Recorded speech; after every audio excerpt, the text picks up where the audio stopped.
What is up, my dudes? Welcome back to the show where we're turning waiver wire scraps into victory laps. I guess waiver wire scraps, just like that. I'm your host, Trent. This is your Week 10 waiver wire breakdown that hopefully helps keep your season alive, guys. Every single player I'm covering today is under 45% rostered on Sleeper, which means they're sitting there on your waiver wire, just waiting for you to snatch them up, guys. Quick reminder, teams on bye: 49ers, Broncos, Jaguars, Ravens. And a little injury report here.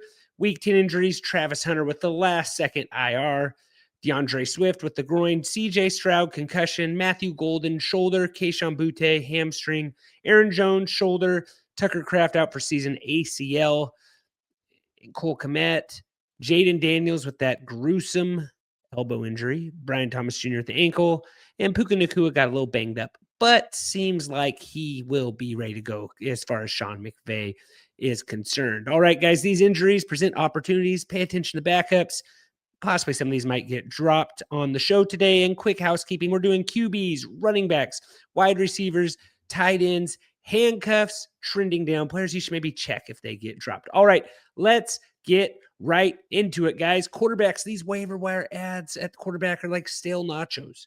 Crumbs at the bottom, but that one rogue chip dripping with possibly 25 fantasy points in the side if I told you so. Quarterbacks, guys. J.J. McCarthy, 25% rostered, going to Baltimore. And Baltimore's been a dumpster fire on defense most of the season. Last couple weeks, they're tightening it up, so I'm not sure what's going on over there. But J.J. had his first game back after a 5-week high ankle sprain. Dropped 2 TD passes, 1 rushing TD in a road upset win over the Lions. Now he's facing Lamar Jackson's Ravens defense that is trending up the last few weeks.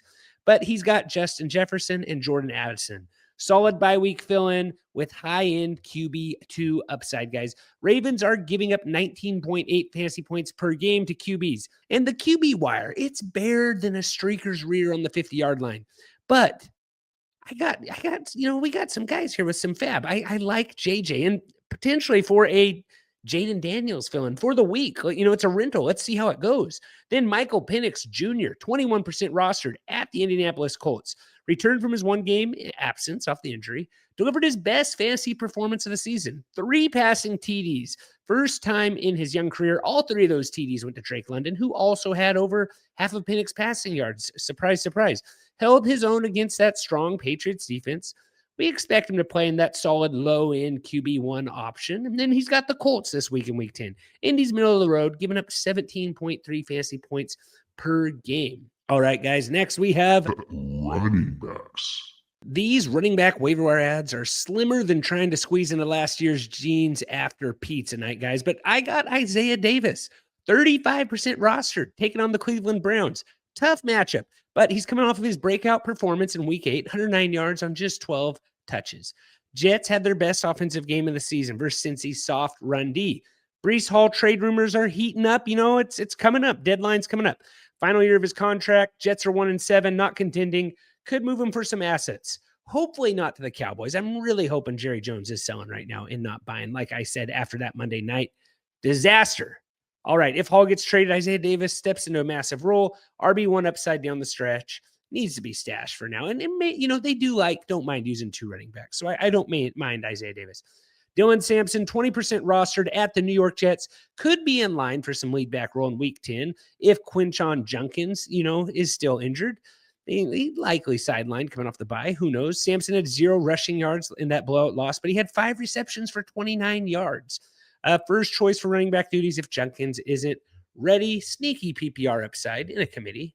Then Devin Singletary, 28% rostered at Chicago. Led the Giants in rushing attempts with Cam Scatterbo sidelined. It was Singletary, not Tyrone Tracy. Looks like a tricky committee in New York, but he's the veteran and he's getting the rock a little bit. Flex consideration in deep leagues. All right, guys. And if you want this waiver wire cheat sheet sent directly to your inbox, go to www.thefantasyfootballdudes.com. I will get this sent to you by Tuesday evening with a nice little rough draft of this episode where you can read, my main pickups. So go to www.thefantasyfootballdudes.com, sign up for that cheat sheet. Also a nice little reminder when it has our lives because, we're giving out these hats, guys, the Dude Script hats. Head over to our live on Thursday night at 9 p.m. You will not want to miss that. And that email helps remind you that. And it also has a lot of, the waiver. It's nice having that. It's nice having that reminder of I didn't check my waivers yet. So let me remind you, wide receivers. And these wide receiver ads are like cold sesame noodles, guys. Underrated in the fridge, elite on the bench sometimes. Wide receivers packed. I got Tory Horton. He's been on the hold section for a while. 14% roster versus Arizona. Best game of his young career in week 9. 4 catches, 48 yards, 2 TDs on 4 targets. Took advantage of the injuries to Cooper Kupp, Jake Bobo, and Derek Young. Kupp's return will cut into his targets, but Horton has been showing that big play upside all season. He's worth a look, especially if Kupp misses more time. I think you plug him in there and play him. He's doing a lot with the targets he's getting. He's getting TDs. And does he look better than Cooper Kupp? Like honestly, watch the games. What is Cooper Kupp doing? I think Horton might be better. Let me know, guys. He's showing that trust with Sam Darnold. Alec Pierce, 28% rostered versus Atlanta. Career high 13 targets in week 9. 6 catches for 115 yards. Double-digit targets in 2 of his last 3 games. 67-plus yards in 5 of 7 games when he's healthy. 20.9 yards per reception. Leads the NFL. Again, downfield weapon, but the volume's rising. Daniel Jones threw 50 passes. Not sustainable, but still high upside for wide receiver 3, wide receiver 4, taking on the Falcons. Darius Slayton, 29% rostered at Chicago. Led the Giants in receiving, second in targets and receptions. Should remain a wide receiver 3 caliber player rest of season. I love the matchup versus the Bears, guys. We saw what Flacco just did, and now, we get Jackson Dart. And then Kyle Williams, deep leagues only, over there in New England. We don't know how long Kayshawn's going to be out. Take a flyer on Kyle Williams. I think this helps Stephon Diggs the most, but Drake May spreads the ball around. And trending up, Parker Washington was supposed to be on this list, and he is right here. Top waiver ad. He's playing Houston. It's a tough matchup. He had 9 targets, 8 receptions, 13 fantasy points. Look solid, guys. He's getting a lot of looks. Maybe no more Brian Thomas Jr. for a little bit. Travis Hunter's on IR. Parker Washington needs to be added. And next we have tight ends.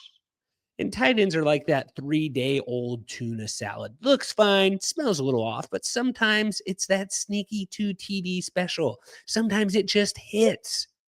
Colston Loveland on the list the last 2 weeks, 27% rostered. And who are we playing for Colston? We're playing the New York Giants. Finally broke out in week 9, 6 catches, 118 yards, 2 TDs on 7 targets, 17 receptions on the year, 234 yards, 2 TDs in his first 7 NFL games. Cole Kmet left early with a concussion. Loveland played a career high with 65 snaps. Also, Luther Burden was out. So you got 2 guys, Burden and Kmet, out. Ben Johnson comes from Detroit. Detroit likes using tight ends. This could be the perfect spot for Colston Loveland. Target share is trending up. I'm hoping they start throwing to Where Art Thou Romeo Dunze, though. 0 catches, gave us the goose egg. Like Romeo, let's go. Romeo Dunze. Still running a lot of routes. This is about Colston Loveland, so I am sorry for hijacking this segment. Bears have a favorable matchup against the Titans. Top 12 tight end, I think, if Kmet is out. Must add this week, guys. A.J. Barner, again, 17% rostered versus Arizona, quietly getting more looks. Matchup-based streamer. And I know the Seahawks have the other tight end who had some TDs as well. I still think Barner's the guy that showed, the connection with Darnold. But, man, Darnold looked good. Darnold looked, there's MVP talk about Darnold right now on X. And I'm not just like, this isn't like the X, like the writing you see in the bathroom stalls at Denny's. This is like big time accounts, big time people saying like, hey, Darnold looks like an MVP candidate, Monday Night Football. Luke Musgrave, 0% rostered, burst Philadelphia. Tucker Kraft out for season. Musgrave, next man up. Easy roster replacement for all Kraft owners. just a nice plug and play for this week. Jordan Love likes throwing the tight end. That tight end was Tucker Kraft, who was very, very good. Maybe Luke Musgrave is half the player that Tucker Kraft is. Not sure. I doubt it. They spent high draft capital on Musgrave. They ended up going with Tucker Kraft. So handcuffs, guys, or should I say Handcuffs. Guys, what do you think about the voiceover? Is it good? Is it lame? Let me know in the comments at TFF Dudes on YouTube. All right. Take Bigsby, assuming Barkley's okay, guys. We got to go take Bigsby. Isaiah Davis, trade deadline. And I even think you can play Isaiah Davis. Manuel Wilson, clear handcuff in Green Bay. Yeah, and these running back handcuff ads, they're like leftover peanuts. Buried under the couch cushions, forgotten till the starter's injured. Then you're shelling 120 yards in a TD. And sometimes, those leftover peanuts in the couch aren't that bad. Priority list, guys. Week 10 priority list. I got Luke Musgrave, Isaiah Davis, Colston Loveland, Alec Pierce, JJ McCarthy in no order. Those are just the guys I got right there. So drop your waiver priorities, guys. Let me know what you think. And I'm going to do a little bit of trending down. And I think you guys like this. I did this last week. Who's trending down in sleeper right now? Trending down, trending up.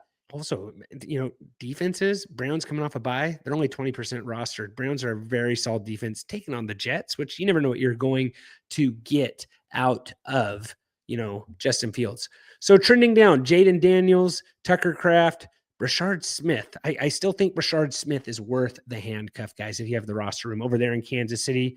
Shamire DK, he had a kick return or he had a special teams touchdown. Still think he's worth holding. I would not drop him yet. Kyler Murray, hey, it could be Jacoby Brissett time there officially in Arizona. He looks good. Keon Coleman, the targets, the routes are there. The targets aren't. 2 targets, 2 catches. Might be time to pull the plug on the Keon Coleman time, guys. I was hoping it was there. Maybe there's still time. Yeah, that's who I got for trending down. Marvin Mims.